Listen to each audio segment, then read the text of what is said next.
Bismillahirrahmanirrahim. Assalamualaikum warahmatullahi wabarakatuh.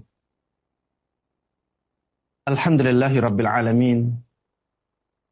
Wassalatu wassalamu ala ashrafil anbiya'i wa sayyidil mursalin. Nabiina Muhammadin wa ala alihi wa sahbihi wa man tabi'ahum bi ihsanin ila yaumiddin. Allahumma inna nas'aluka bi asma'ikal husna wa sifatikal ula an tu'allimana ma yanfa'una wa an tanfa'ana bima 'allamtana wa an tazidana 'ilman wa 'amala wa an taj'ala hadzal 'amal khalisan liwajhikal karim wa an tusahhila lana umurana wa talabana fil ilmi wa an tusliha lana qulubana wa syu'unana kullaha wa alla takilana ila anfusina tarfata 'ain innaka waliyyu dzalika wal qadiru 'alaih. Para jemaah sekalian, kaum muslimin dan kaum muslimat, khususnya para pemirsa Roja TV dan para pendengar Radio Roja yang semoga dimuliakan dan dirahmati oleh Allah Subhanahu wa taala. Alhamdulillah, kita terus panjatkan puja dan puji syukur kita kepada Allah Subhanahu wa ta'ala yang terus memberikan kepada kita nikmat-nikmatnya. Alhamdulillah, Allah menyampaikan kita di pertengahan bulan Ramadan, atau bahkan kita telah melewati pertengahan itu. Sungguh ini merupakan kenikmatan yang sangat besar, yang sangat agung, yang Allah berikan kepada kita.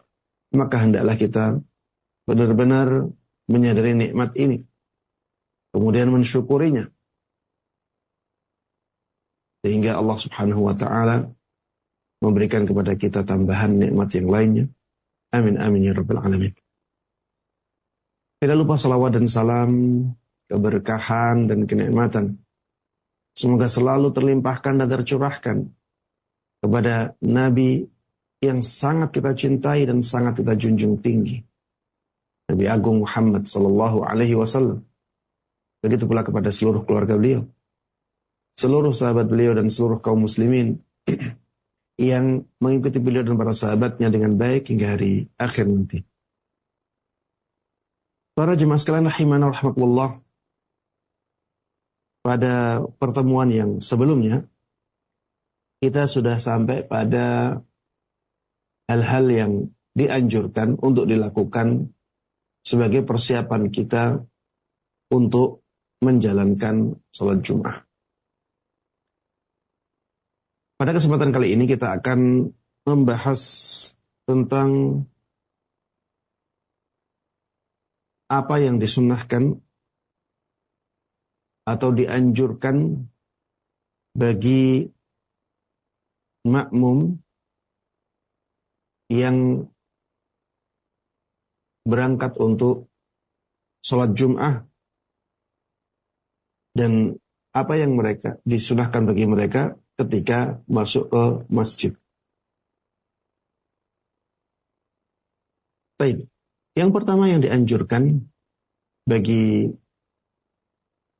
orang-orang yang berangkat ke masjid untuk sholat Jum'ah adalah at-tabkiru ilal masjid wad-dunuwu minal imam. Bersegera datang ke masjid dan mendekat kepada imam. Bersegera datang ke masjid dan mendekat kepada imam. Semakin seseorang cepat dalam datang ke masjid untuk menghadiri sholat Jum'ah, maka semakin mulia, semakin besar pahalanya. Begitu pula yang berkaitan dengan mendekat kepada imam. Semakin dekat posisi kita dengan imam, maka semakin besar pahala yang kita dapatkan. Hal ini berdasarkan hadis yang diriwayatkan oleh sahabat Abu Hurairah radhiyallahu anhu dari Nabi sallallahu alaihi wasallam. Beliau pernah bersabda,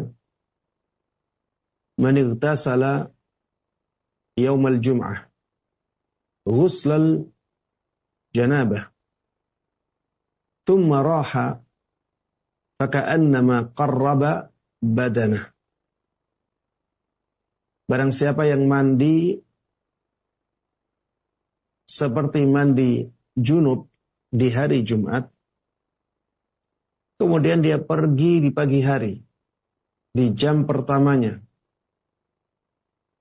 maka seakan-akan dia mendekat kepada Allah Subhanahu wa ta'ala dengan menyembelih satu onta. وَمَنْ رَاحَ فِي السَّاعَةِ الثَّانِيَةِ فَكَأَنَّمَا قَرَّبَ بَقَرَةً. Barang siapa yang berangkat ke masjidnya itu di jam keduanya, maka seakan-akan dia mendekat kepada Allah Subhanahu wa ta'ala dengan menyembelih sapi. وَمَنْ رَاحَ فِي السَّاعَةِ الثَّالِثَةِ فَكَأَنَّمَا قَرَّبَ كَبْشًا أَقْرًا. Dan barang siapa yang berangkat ke masjid di jam ketiganya, maka seakan-akan dia mendekat kepada Allah Subhanahu wa ta'ala dengan menyembelih domba yang ada domba yang akron ya. Akron ini ada di atas kepalanya. Lupa saya namanya. Baik. Wa man raha fi as-sa'ati ar-rabi'ah faka'annama qarraba dajajah. Barang siapa yang pergi atau berangkat ke masjid di jam keempatnya, maka seakan-akan dia mendekat kepada Allah Subhanahu wa ta'ala dengan menyembelih ayam. Wa man raha fi as-sa'ati al-khamisah faka'annama qarraba baydatan. Maka barang siapa yang berangkat ke masjid untuk sholat Jum'ah di jam kelimanya, maka seakan-akan dia mendekat kepada Allah Subhanahu wa ta'ala dengan bersedekah dengan telur. فَإِذَا خَرَجَ الْإِمَامُ حَضَرَتِ الْمَلَائِكَةُ يَسْتَمِعُونَ الذِّكْرِ.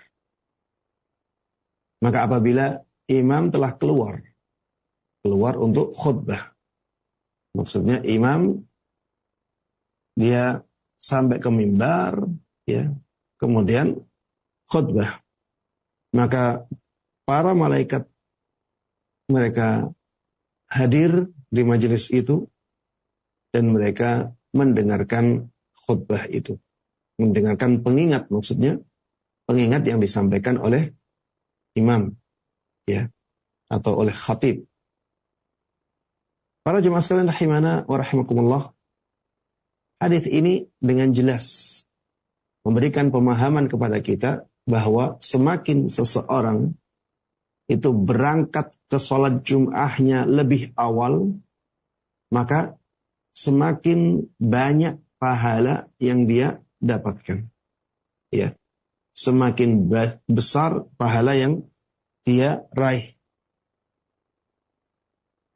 Ini menunjukkan dianjurkannya at-tabkiru ilal masjid. Dianjurkannya bersegera untuk berangkat ke masjid untuk sholat Jumat. Kemudian Ada juga hadis dari sahabat Abu Hurairah bahwa Rasulullah Shallallahu Alaihi Wasallam pernah bersabda, "Idza kana yaumul Jum'ah, kana ala kulli babin min abwabil masjid malaikatun yaktubuna al-awwala fal-awwal." Apabila hari Jumat datang, maka di setiap pintu masjid ada malaikat. Jumlah mereka banyak. Yaktubuna al-awwala fal-awwal. Mereka menulis siapa yang datangnya lebih awal. Siapa yang datangnya lebih awal. Yang lebih awal dicatat lebih dulu. Ini menunjukkan bahwa yang datang lebih awal itu lebih besar pahalanya. Lebih banyak pahalanya. Fa'idha jalasal imam tawaw as-suhuf waja'u yastami'una dzikr.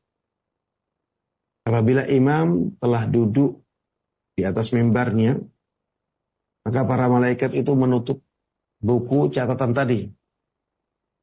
Dan mereka mulai mendengarkan pengingat yang disampaikan oleh khatib.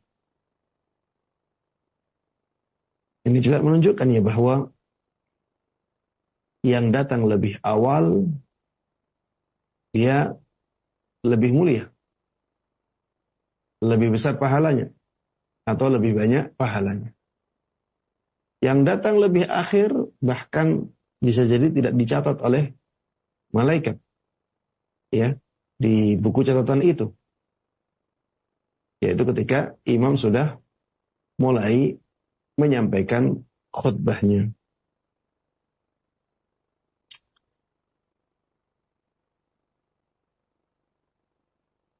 Ada juga hadis dari sahabat Samurah ibn Jundub. Ini yang berkaitan dengan mendekat kepada imam. Bahwa Nabi Shallallahu Alaihi Wasallam pernah bersabda, "Uhduru al-dzikra." Datangilah pengingat yang disampaikan oleh khatib ketika Jum'ah. Datangilah sholat Jum'ah maksud. Wadnu minal imam. Dan mendekatlah kalian kepada imam. Ya, jadi jangan jauh-jauh. Ya, datang di shaf terakhir. Ya. Datang cari misalnya dinding untuk bersandar. Akhirnya shafnya di belakang. Tapi Rasulullah Sallallahu Alaihi Wasallam menganjurkan kita sebagai makmum di salat Jum'ah untuk mendekat kepada imam. Wadnu minal imam. Mendekatlah kalian kepada imam. Fa inna ar-rajula la yazalu yataba'adu hatta yu'akhkhara fil jannah wa in dakhalaha. Karena sesungguhnya seseorang itu ketika dia terus-menerus menjauh, maksudnya menjauh dari imam, maka akhirnya nantinya dia akan diakhirkan juga untuk memasuki surga Allah Subhanahu wa taala. Wa in dakhalah. Meskipun akhirnya dia akan masuk surga Allah Subhanahu wa taala. Kalau kita ingin masuk surganya lebih cepat, maka mendekatlah kepada imam ya ketika kita bersaf. Dari sini kita bisa mengambil kesimpulan bahwa shaf yang paling mulia adalah shaf yang paling dekat kepada imam. Ya, misalnya di shaf pertama. Maka yang paling mulia adalah di belakang imam. Di belakang imam. Kemudian shaf yang, kemudian posisi yang paling dekat kepada imam. Shaf, misalnya ya, belakang imam, kita berada di tengah, di belakang pas. Kemudian setelah itu, yang lebih mulia lagi, setelah ini adalah yang di sebelah kanannya makmum tadi. Yang tepat di belakang imam. Kemudian setelah itu, Yang di sebelah kirinya makmum yang tepat di belakang imam. Kenapa di sebelah kirinya ini menjadi yang ketiga? Ya karena dia lebih dekat dengan imam daripada yang di sebelah kanannya lagi. Karena dia lebih dekat kepada imam dan di shaf yang sama, maka dia lebih utama. Begitu pula dengan shaf yang kedua. Shaf yang kedua yang tepat di belakang imam itu yang paling mulia, itu yang paling utama. Kemudian setelah itu yang di sebelah kanannya. Kemudian setelah itu yang di sebelah kirinya. Kemudian setelah itu yang di sebelah kanannya lagi. Kemudian setelah itu yang sebelah kirinya lagi. Karena melihat ini, ya, bahwa dekat dengan imam itu ada keutamaannya.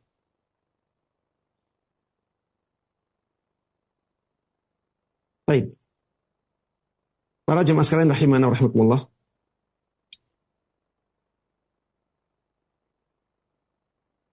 Tadi disampaikan ya bahwa barang siapa yang berangkat di jam ketiga, faka'annama qarraba kabshan akram. Maka seakan-akan dia mendekat kepada Allah Subhanahu wa taala dengan amalan menyembelih domba yang bertanduk ya. Domba yang bertanduk itu domba yang lebih sempurna daripada domba yang tidak bertanduk. Itu domba yang bagus, domba yang istimewa. Baik. Sunnah yang berikutnya adalah berjalan kaki ke sholat Jumat. Berjalan kaki ketika berangkat sholat Jumat. Ini juga punya keutamaan yang sangat besar. Disebutkan dari sahabat Aus ibn Aus bahwa Nabi SAW pernah bersabda, "Man ightasala yaumal jum'ah wa ghassal." Barang siapa yang mandi di hari Jum'ah dan dia membasahi kepalanya. Wa ghada wa btakar. Dan dia berangkat di pagi hari. Dia bersegera untuk sholat Jum'ah. Dia bersegera untuk berangkat ke sholat Jum'ahnya. Wa masya, thumma lam yarkab. Dan dia berjalan kaki, kemudian dia tidak naik tunggangan.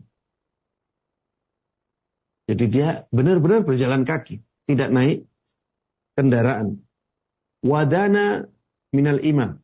Dan dia mendekat kepada imam. Wa ansata walam yalghu.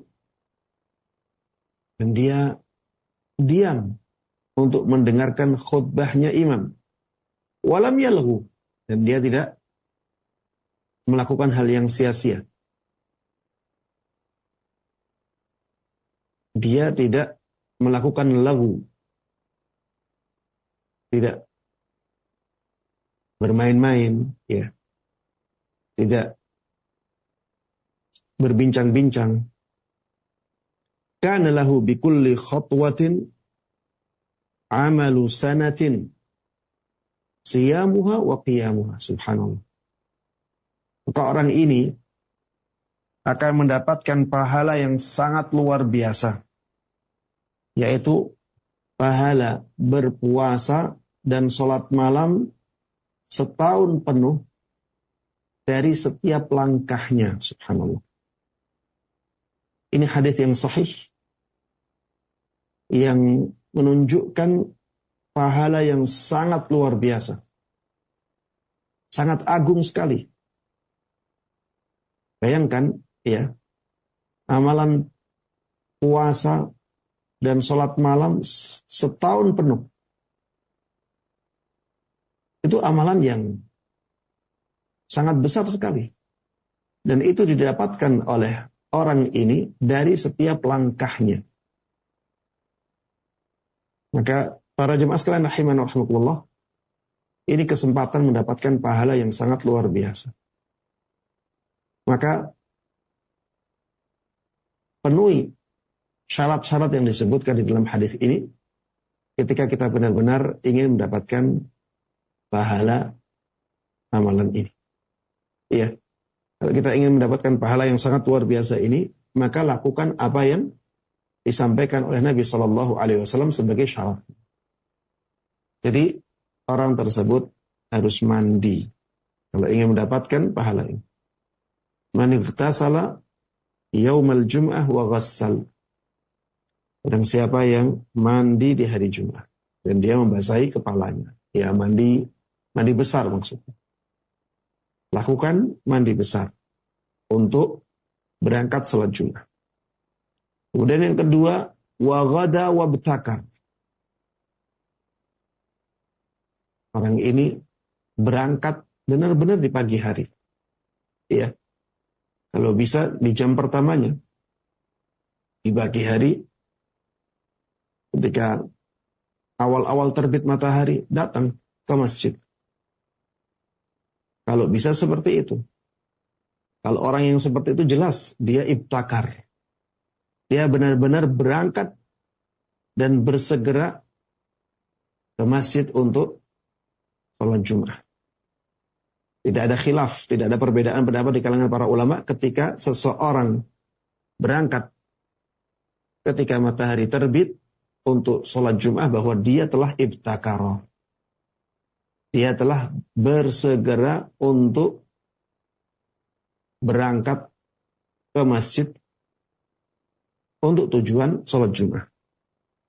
Kemudian yang ketiga, wa masya tsumma lam yarkab. Dia berjalan kaki, tidak naik kendaraan. Kemudian yang keempat, wadana minal imami. Dan dia mendekat kepada imam. Ya. Jadi bukan datang pagi-pagi kemudian duduknya di paling akhir, tidak. Datangnya pagi kemudian ngambil tempat yang paling dekat dengan imam. Wa ansata wa lam yalghu. Ini syarat yang kelima. Dia diam dan tidak mengatakan kata-kata yang sia-sia. Tidak melakukan perbuatan yang sia-sia. Dia benar-benar ketika imam datang mendengarkan perkataan imam. Ketika imam datang dia tidak berbincang-bincang dengan yang lain atau tidak bermain-main dengan sesuatu yang mengganggu kegiatan dia atau amalan dia mendengarkan khutbahnya imam. Maka orang ini akan mendapatkan amalan puasa dan sholat malam dalam setahun penuh dari setiap langkahnya. Tinggal dihitung berapa langkah yang dia langkahkan untuk berangkat ke masjid ketika itu. Baik, para jemaah sekalian rahimana wa rahimakumullah. Ada juga hadits lain yang di dalamnya Rasulullah sallallahu alaihi wasallam menyabdakan, "Man igbarrat qadamahu fi sabilillah, harramahullahu 'alan nar."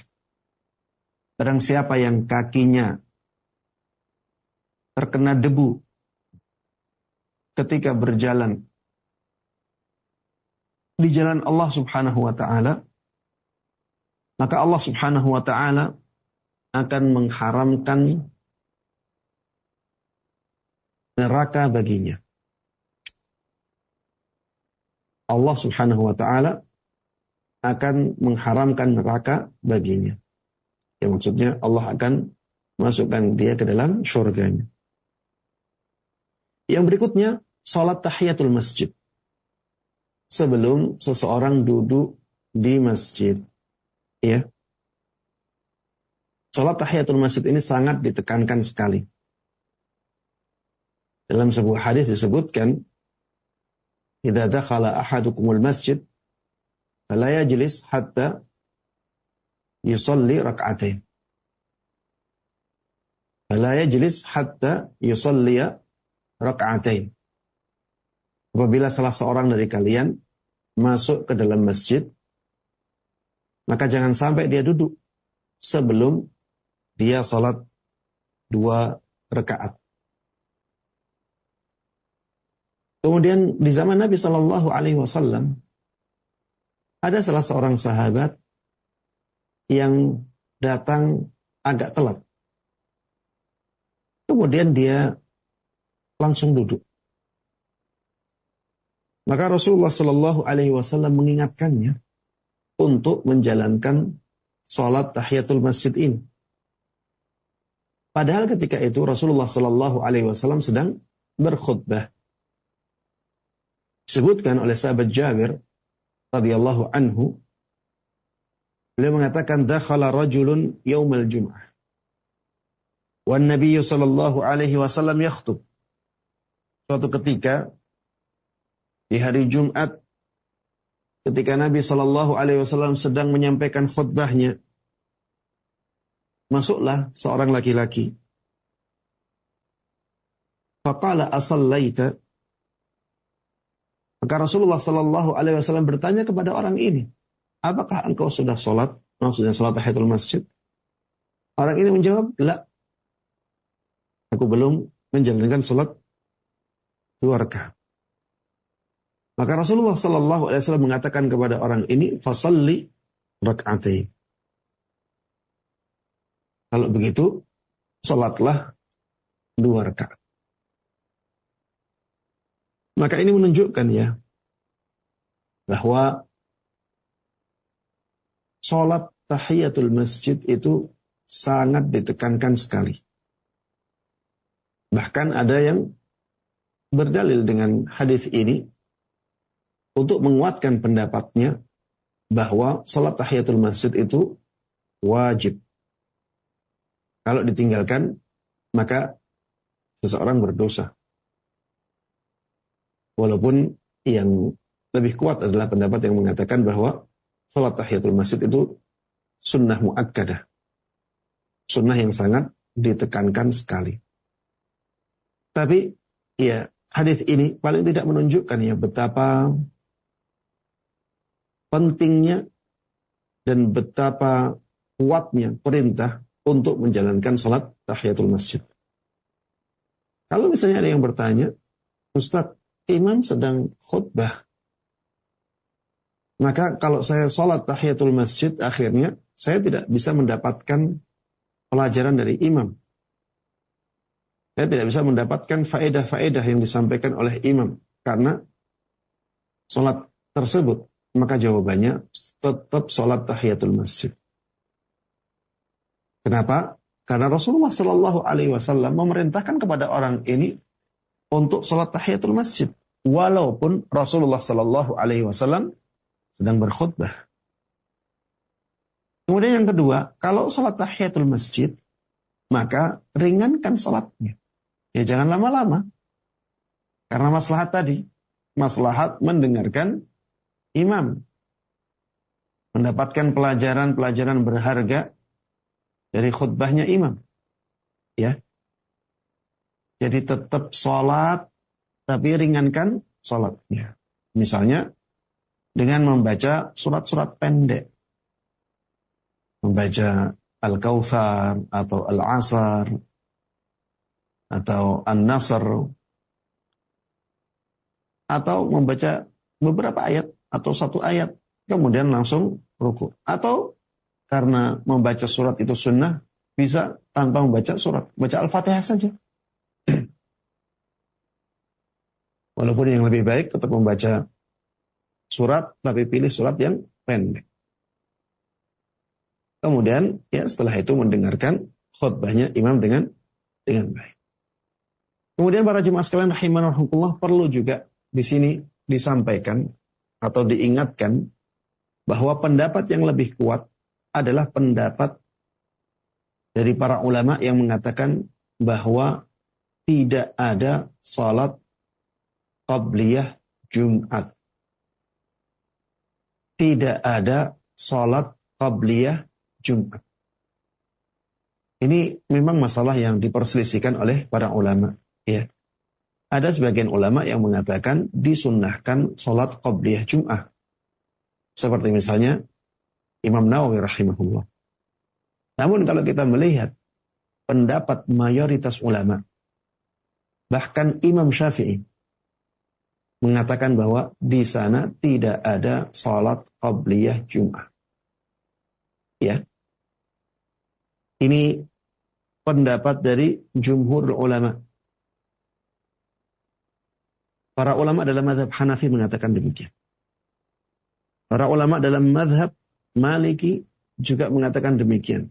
Bahkan Imam Syafi'i dan kebanyakan pengikutnya, para imam yang mengikuti Imam Syafi'i, ya, ini kebanyakan mengatakan tidak ada salat qabliyah Jumat. Dan dalil dari pendapat ini pun sangat jelas sekali. Dahulu di zaman Nabi Shallallahu Alaihi Wasallam, itu para ulama sepakat adzan itu cuma sekali. Tidak ada yang mengatakan bahwa di zaman Nabi Shallallahu Alaihi Wasallam untuk sholat Jumat adanya 2 kali. Tidak ada seorang pun ulama yang mengatakan demikian. Mereka sepakat bahwa di zaman Nabi Shallallahu Alaihi Wasallam sholat Jumatnya itu adanya cuma sekali. Dan adzan itu para jamaah sekalian rahimana wa rahimakumullah tidaklah dikumandangkan kecuali setelah khatib naik ke mimbar dan mengucapkan salam. Assalamualaikum warahmatullahi wabarakatuh. Kemudian adzan. Ini satu-satunya adzan di sholat Jumat. Dan setelah adzan Rasulullah Sallallahu Alaihi Wasallam langsung berkhutbah. Tidak ada satupun riwayat yang menjelaskan bahwa setelah adzan ini Rasulullah Sallallahu Alaihi Wasallam sholat qabliyah dulu baru khutbah. Maka ini menunjukkan bahwa tidak ada sholat qabliyah Jumat. Karena Rasulullah Sallallahu Alaihi Wasallam itu datangnya di awal waktu sholat duhur.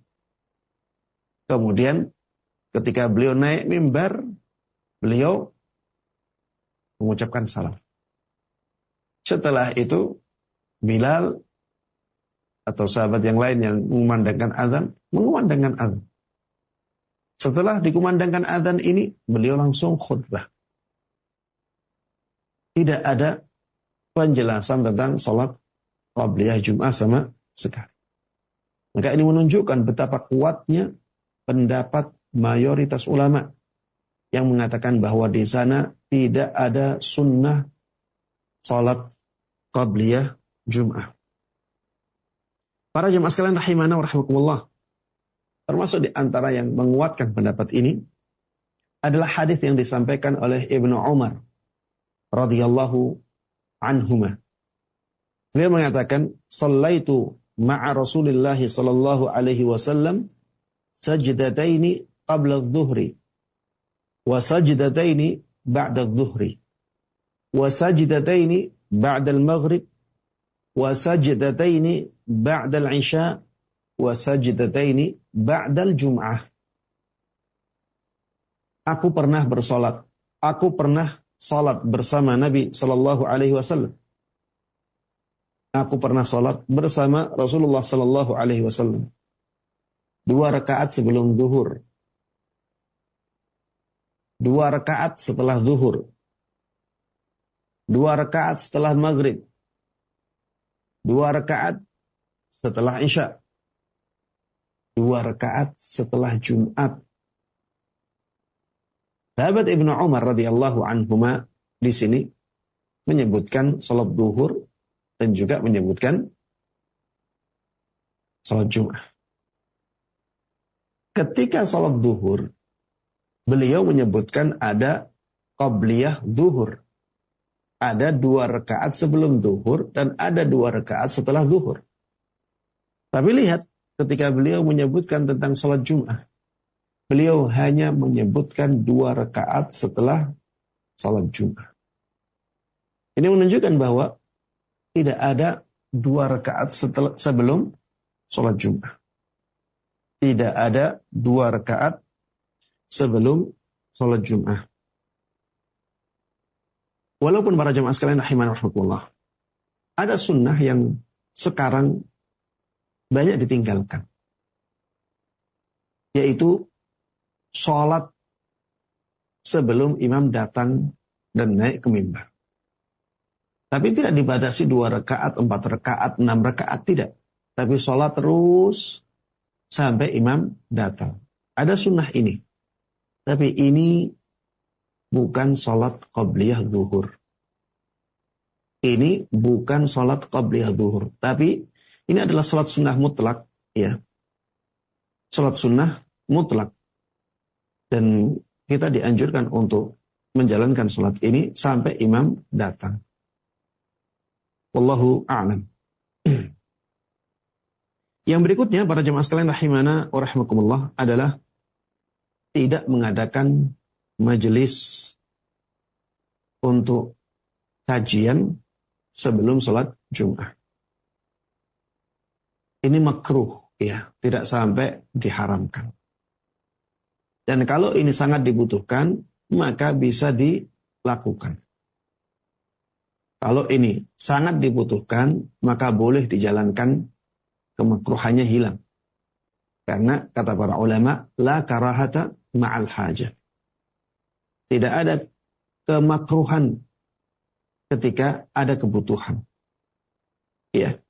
Ketika ada kebutuhan untuk melakukan sesuatu, maka hukum makruh menjadi hilang pada sesuatu itu. Ini berdasarkan hadis dari rawi Amr ibn Shu'aib, dari ayahnya, dari kakaknya, bahwa Rasulullah Sallallahu Alaihi Wasallam telah melarang berjual beli di dalam masjid. Naha 'anil syira'i wal bai'i fil masjid. Wa antun syada fihi ad-dallah. Rasulullah Sallallahu Alaihi Wasallam juga telah melarang mengumumkan barang hilang di dalam masjid. Wa an yunshada fihi syi'r. Rasulullah Sallallahu Alaihi Wasallam juga melarang untuk membaca syair-syair di dalam masjid. Maksudnya adalah syair-syair yang isinya tidak baik. Ya, kalau syair-syair yang isinya baik, ya, maka Rasulullah Sallallahu Alaihi Wasallam telah mengizinkan untuk dibaca, ya, seperti syairnya Hasan ibn Thabit, ya, yang di situ membela Rasulullah Sallallahu Alaihi Wasallam. Ini boleh, ya, dibolehkan oleh Nabi Sallallahu Alaihi Wasallam. Jadi yang dilarang di sini adalah syair-syair yang tidak baik atau tidak ada gunanya. Wanaha 'anit tahalluqi mithlis salah yaumul jum'ah. Dan Rasulullah Sallallahu Alaihi Wasallam juga melarang untuk membuat lingkaran-lingkaran seperti salat di hari Jumat. Ini lingkaran-lingkaran maksudnya, ya, bisa jadi itu lingkaran-lingkaran majelis yang isinya obrolan, bisa juga lingkaran-lingkaran majelis yang isinya adalah ceramah, isinya adalah kajian, bisa jadi. Ini dilarang oleh Nabi Sallallahu Alaihi Wasallam. Namun para ulama, ya, mayoritas ulama mengatakan bahwa larangan ini tidak sampai pada derajat keharaman. Tapi larangan ini adalah larangan yang sifatnya makruh, ya. Maka para jemaah sekalian rahimana wa rahmakumullah, sebaiknya kita benar-benar menghindari hal yang seperti ini. Kenapa? Ya karena kalau ada kajian sebelum sholat Jum'ah, ya, bisa jadi nanti akan mengganggu konsentrasi mereka ketika mendengarkan khutbah Jum'ah. Khutbah Jum'ah yang wajib akan kalah dengan kegiatan yang sebenarnya tidak diperlukan di hari itu. Karena sudah ada khutbah Jum'ah. Kemudian juga orang-orang yang datang, kalau misalnya ada kajian seperti itu, dan mereka ingin berzikir, mereka ingin membaca Al-Quran, akan terganggu. Kemudian softnya juga akan terganggu. Intinya, ya, kegiatan seperti itu sebaiknya jangan dilakukan di hari Jumat. Atau kalau misalnya terpaksa melakukannya di hari Jumat, lakukan di awal hari, misalnya ba'da subuh. Ada kajian, tidak ada masalah karena sudah jauh ya jaraknya dengan sholat Jumat. Ya, karena ada hadis yang seperti ini. Wa naha 'anit tahalluqi mithli salati yaumil Jum'ah. Ya. Rasulullah sallallahu alaihi wasallam melarang untuk membuat lingkaran-lingkaran, untuk membuat majelis yang melingkar seperti salat di hari Jum'ah. Para jemaah sekalian rahimana wa rahmakumullah, ini yang bisa kita bahas pada kesempatan kali ini. Mudah-mudahan bermanfaat dan Allah berkahi. Amin amin ya rabbal alamin. Sallallahu wasallama wa baraka ala nabiyyina Muhammadin wa ala alihi wa sahbihi wa man tabi'ahum bi ihsanin ila yaumiddin. Walhamdulillahi rabbil alamin. Mohon maaf, saya mohon izin sebentar untuk ke belakang, kemudian saya akan balik lagi. Barakallahu fikum. Saudaraku seiman dan seakidah, sahabat Roja dimanapun Anda berada, alhamdulillah telah kita simak nasihat dari Al-Ustaz Dr. Musyafa Ad-Darini hafizahullah ta'ala langsung dari kota Kudus. Dan kami informasikan bagi Anda yang ingin berpartisipasi dalam bertanya jawab, Anda dapat mengirimkan pertanyaan melalui pesan WhatsApp di nomor 021 823 6543. Dan Anda yang ingin melalui interaktif secara langsung melalui line telepon di 021-823-6543. Baiklah saudaraku seiman dan sakidah, untuk sementara kita akan jeda dengan jeda berikut ini.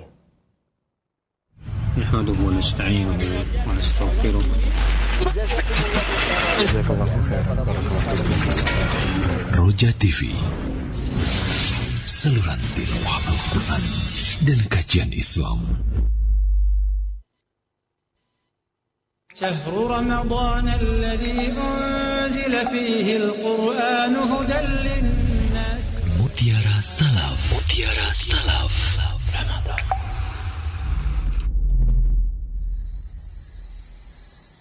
Berkata Al-Fudail bin Iyad rahimahullah, apabila kamu tidak mampu sholat malam dan berpuasa di siangnya, ketahuilah, sungguh engkau telah terhalangi, terbelenggu oleh dosa-dosamu.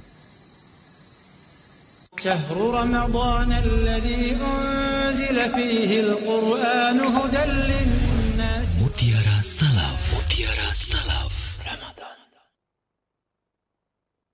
Saudaraku seiman dan seakidah, masih bersama dengan kami di saluran tilawah Al-Quran dan kajian Islam Roja TV. Dan untuk sesi tanya jawab, kembali kami informasikan Anda dapat berpartisipasi dengan mengirimkan melalui pesan WhatsApp di nomor 021-823-6543. Dan untuk interaktif secara langsung melalui line telepon juga di 021-823-6543. Baik, kita akan angkat pertanyaan pertama melalui pesan WhatsApp.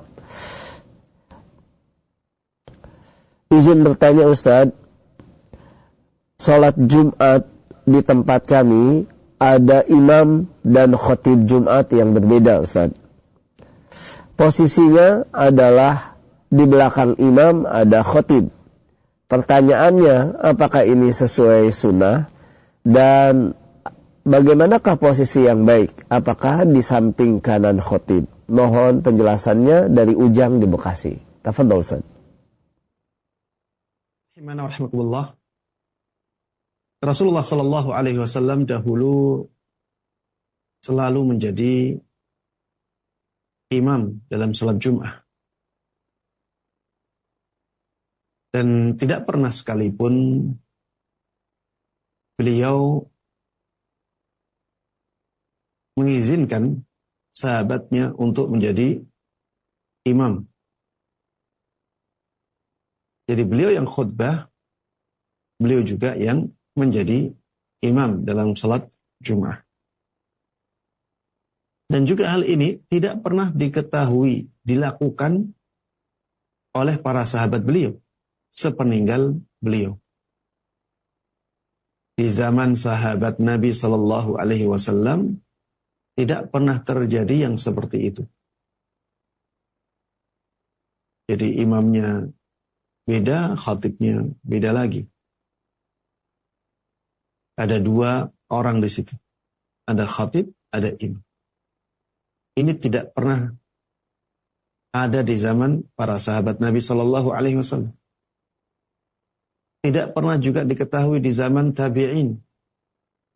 Begitu pula di zaman tabi'un tabi'in.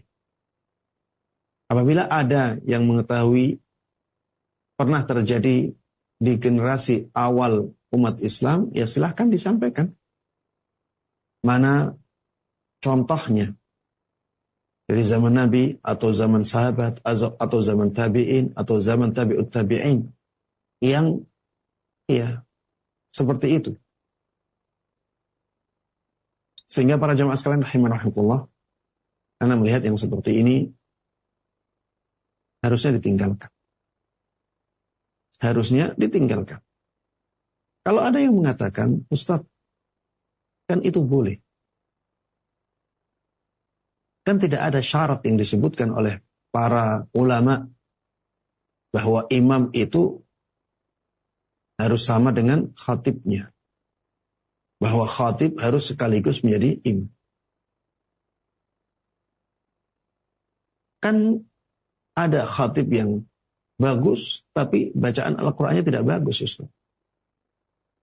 Alasan-alasan yang seperti ini para jamaah sekalian rahimahullah, kalau kita ikuti terus-menerus, maka akan menjauhkan kita dari praktek beragama seperti prakteknya Rasulullah Sallallahu Alaihi Wasallam dan para sahabatnya. Dan tentunya ini sesuatu yang tidak baik. Jangan sampai kita punya prinsip yang penting tidak salah. Karena bisa jadi hal itu justru menjauhkan kita dari tuntunan Nabi Sallallahu Alaihi Wasallam yang lebih mulia. Harusnya standar kita adalah standar yang tinggi. Bukan yang penting boleh. Tapi bagaimana yang lebih afdal. Apalagi ini untuk masyarakat. Ya, ini untuk orang banyak. Maka hadirkan untuk mereka sesuatu yang paling afdal. Yang paling mendekati prakteknya Nabi Sallallahu Alaihi Wasallam. Apabila ternyata ada khatib yang retorikanya bagus, cara penyampaiannya bagus, tapi ternyata dia bacaan Al-Qur'annya banyak salahnya, maka berarti khatib tersebut tidak memenuhi syarat untuk menjadi imam di sholat Jum'ahnya. Maka ada dua pilihan untuk khatib yang demikian. Pilihan yang pertama adalah dia belajar tahsin dulu. Untuk kita pertahankan menjadi imam di masjid kita. Pilihan yang kedua, kalau dia tidak mau belajar tahsin, ya sudah. Kita cari khatib lain. Walaupun retorikanya tidak sebagus dia, tapi paling tidak, khutbahnya bisa difahami dengan baik oleh para jamaah, dan bacaan Al-Qur'annya bagus. Kita, para jamaah sekalian rahimahullah, kaum muslimin, jumlahnya banyak. Masa tidak ada dari kita generasi-generasi yang seimbang kemampuannya antara khutbahnya dengan bacaan Al-Quran. Harusnya kita malu. Kita punya masyarakat yang banyak. Yang berkumpul di masjid itu puluhan, ratusan, bahkan ribuan. Kenapa kita tidak bisa memilih satu dari mereka yang bisa menyampaikan khutbah dengan baik dan membaca Al-Quran dengan baik. Kalau kita hanya berpikir ini boleh sesuai kaidah, nggak ada masalah, tidak ada yang menyebutkan syarat bahwa imam dan khatib itu harus satu orang. Kalau kita berprinsip seperti ini, maka kita akan semakin jauh dari sunnah Nabi Sallallahu Alaihi Wasallam. Kita kan bisa menyesuaikan praktek itu sebagaimana di zaman Nabi Sallallahu Alaihi Wasallam. Kenapa kita tidak pilih pilihan itu? Kenapa kita tidak memberikan kepada masyarakat kita sesuatu yang lebih sesuai dengan tuntunan Nabi Sallallahu Alaihi Wasallam? Ya, demikian. Wallahu ta'ala a'lam. Jazakallahu khairan Ustaz atas penjelasan dan nasihatnya. Dan untuk berikutnya Ustaz, kita angkat pertanyaan oleh line telepon di 021 823 6543. Kami persilakan. Iya, silakan. Waalaikumsalam warahmatullahi wabarakatuh. Dengan siapa di mana? Ana Abu Ilham Ustaz, izin bertanya. Baik, silakan. Tadi menyimak penjelasan Ustaz bahwa di jam pertama akan dapat ini misalnya unta, jam kedua dapat sapi, ketiga domba, keempat tadi ayam sampai telur. Itu kalau seandainya kita kondisikan sekarang Jumat itu jam 12 Ustaz, misalkan kurang lebih. Itu pembagian jamnya itu kita biar masuk kelompok pertama atau kedua itu seperti apa penjelasannya Ustaz? Dan kedua izin Ustaz, ini keluar tema, karena untuk nelpon Ustaz kan susah, waktu tanya jawabnya juga condong sempit. Ada case lain Ustaz, kalau kita tidak memungkinkan untuk bisa sholat tarawih bersama imam Ustaz, misal untuk yang 23 rakaat gitu, kita nggak bisa milih karena nggak ada waktu atau apa, tapi kita ingin tetap dapat pahala sholat bersama imam, kita melakukannya 8 rakaat, terus 3-nya kita tetap di masjid dengan cara sendiri nambahin 3 atau 2 pas imam itu di rakaat 10 kita tetap itu, satunya kita lanjutin sendiri atau di rumah Ustaz kita berjamaah sama keluarga.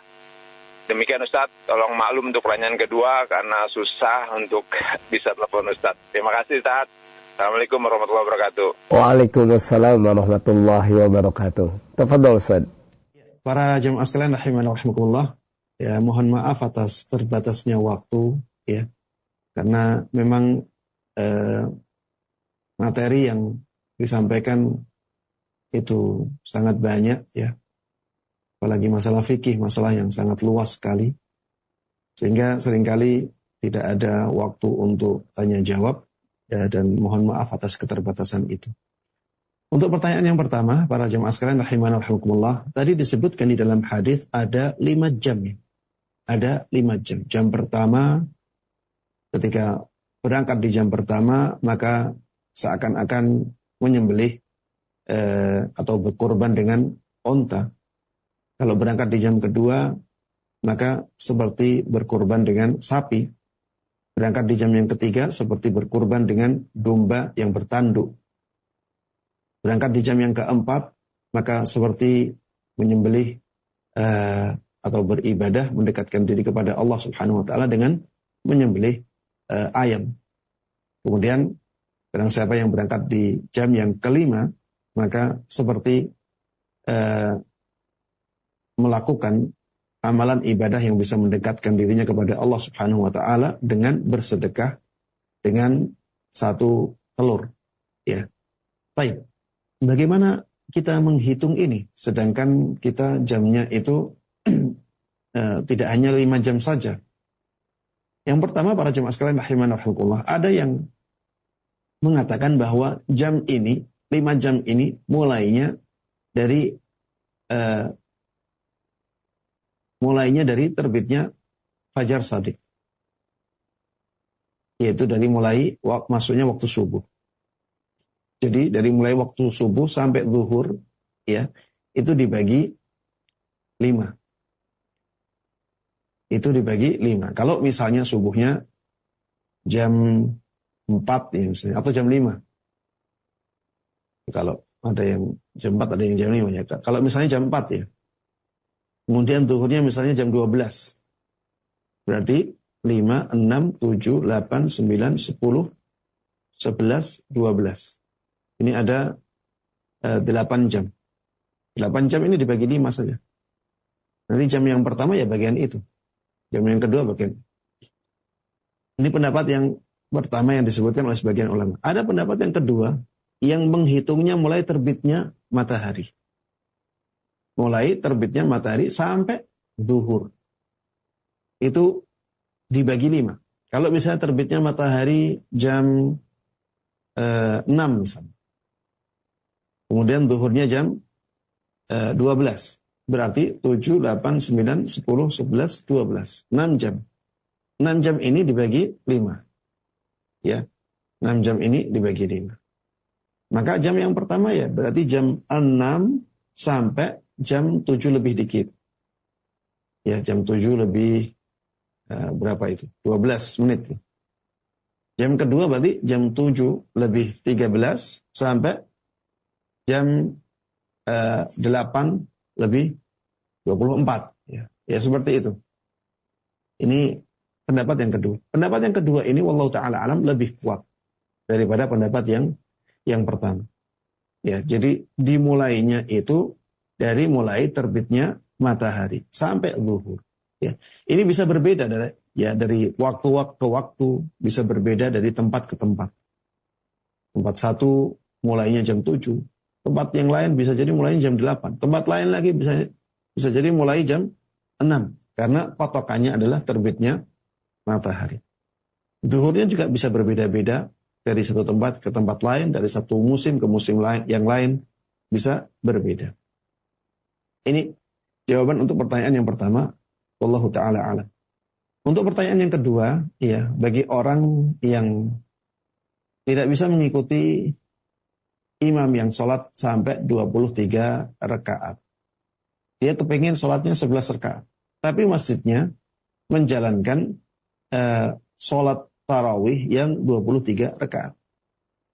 Apakah bisa dianggap sholat bersama imam sampai selesai yang pahalanya sholat semalam penuh apabila seseorang di rakaat ke-8 dia berhenti. Kemudian setelah itu dia duduk di masjid tersebut sampai imamnya menjalankan witir 3 rakaat, dia baru ikut witir. Atau misalnya 8 rakaat dia berhenti. Kemudian setelah itu dia sholat witir 3 rakaat sendiri. Ataukah ada pilihan lain, misalnya sholat di rumah secara berjamaah bersama istri, bersama anak-anak 11 rakaat.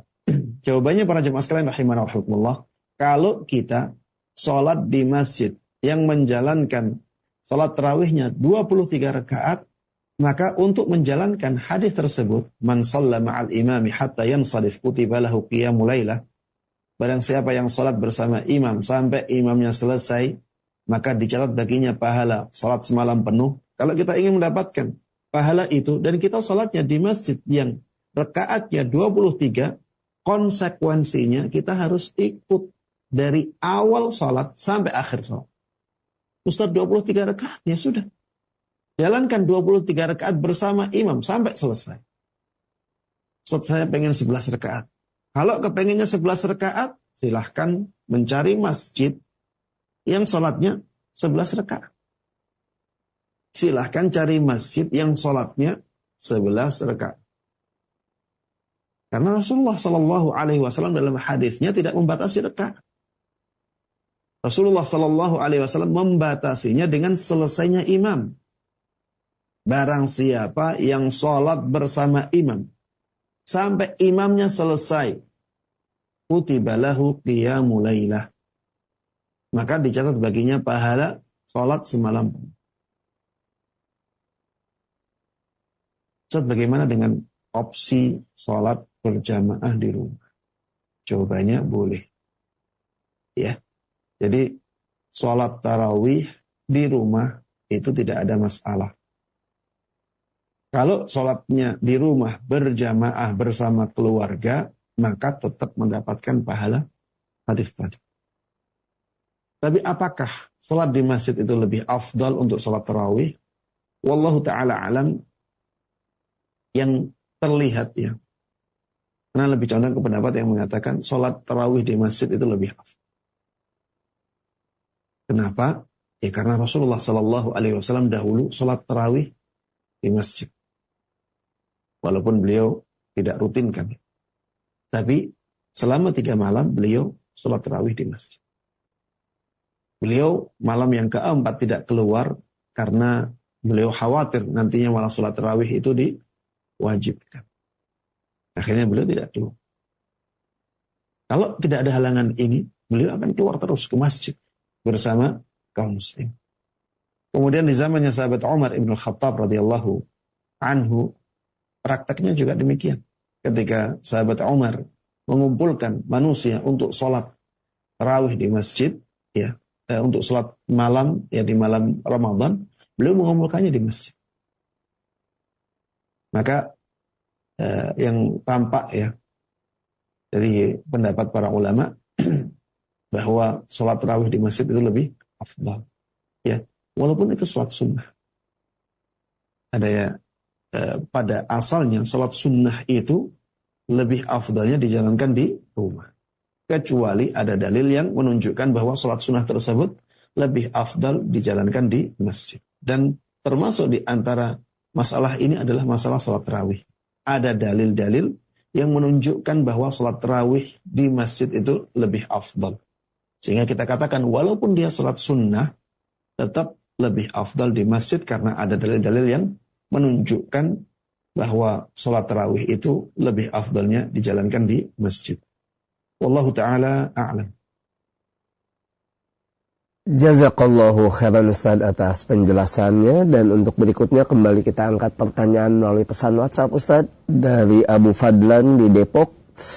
Ahsanallahu ilaikum Ustaz, saat menunggu khatib naik mimbar, apakah ada amalan atau ibadah yang dianjurkan? Apakah sholat sunnah atau cukup duduk sambil membaca Al-Quran?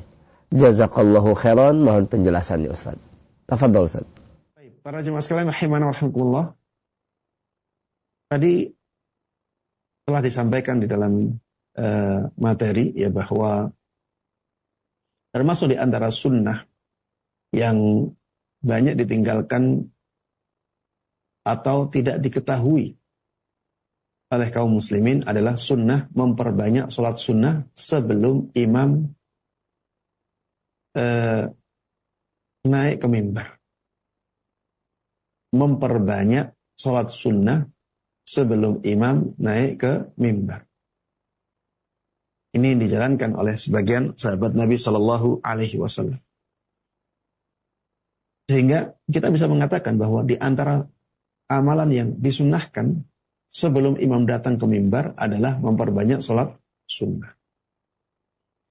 Kemudian kalau misalnya seseorang berat ya, merasa berat menjalankan sholat sunnah ini, maka dia bisa menjalankan amalan-amalan yang lainnya.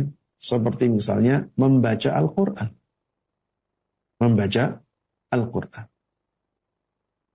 Kalau misalnya ingin meluangkan waktunya untuk membaca surat Al-Kahfi, maka bagus ya. Karena membaca surat Al-Kahfi itu dianjurkan untuk dibaca setiap pekan sekali, ya. Setiap pekan sekali, kapanpun waktunya, ya, kapanpun harinya. Kalau misalnya di hari Jum'ah itu dia punya waktu untuk membaca surat Al-Kahfi, silahkan. Karena hadis yang sahih tentang surat Al-Kahfi itu tidak membatasi hari. Bisa hari Jumat, bisa hari yang lainnya. Ya. Tidak harus di hari yang lainnya. Bisa juga di hari Jumat. Baik. Kalau misalnya membaca Al-Quran juga berat, ya, maka silahkan membaca zikir-zikir. Ya, misalnya kalimat thayyibah. Subhanallah, alhamdulillah, wa la ilaha illallah, wallahu akbar. Misalnya membaca hauqalah, la hawla wa la quwwata illa billah. Atau membaca salawat. Rasulullah Sallallahu Alaihi Wasallam memerintahkan kita untuk memperbanyak membaca salawat di hari Jumat. Ya, jadi sekalian kita nunggu imam, kita membaca salawat untuk Nabi kita Muhammad Sallallahu Alaihi Wasallam. Atau misalnya kita merasa banyak dosa, ya, baca istighfar. Ya. Kemudian baca kalimat-kalimat yang menunjukkan kita bertaubat kepada Allah Subhanahu wa taala. Astaghfirullah wa atubu ilaih. Astaghfirullah wa atubu ilaih. Astaghfirullah wa atubu ilaih. Ya, ini sesuatu yang sangat baik sekali, ya. Intinya jangan sampai waktu kita itu lewat, ya, dengan tanpa amalan. Sebaiknya kita isi dengan amalan-amalan. Ustadz, kalau misalnya orangnya kecapean, akhirnya dia ngantuk, atau akhirnya dia tidak bisa membaca apapun, hanya duduk, bagaimana Ustadz? Jawabannya iya, tidak masalah, ya. Tidak masalah. Tapi kalau ingin mendapatkan pahala yang lebih agung, ya isi waktu-waktu itu dengan amalan-amalan ibadah. Demikian para jemaah sekalian rahimana wa rahimakumullah yang bisa kita bahas bersama pada kesempatan kali ini. Mudah-mudahan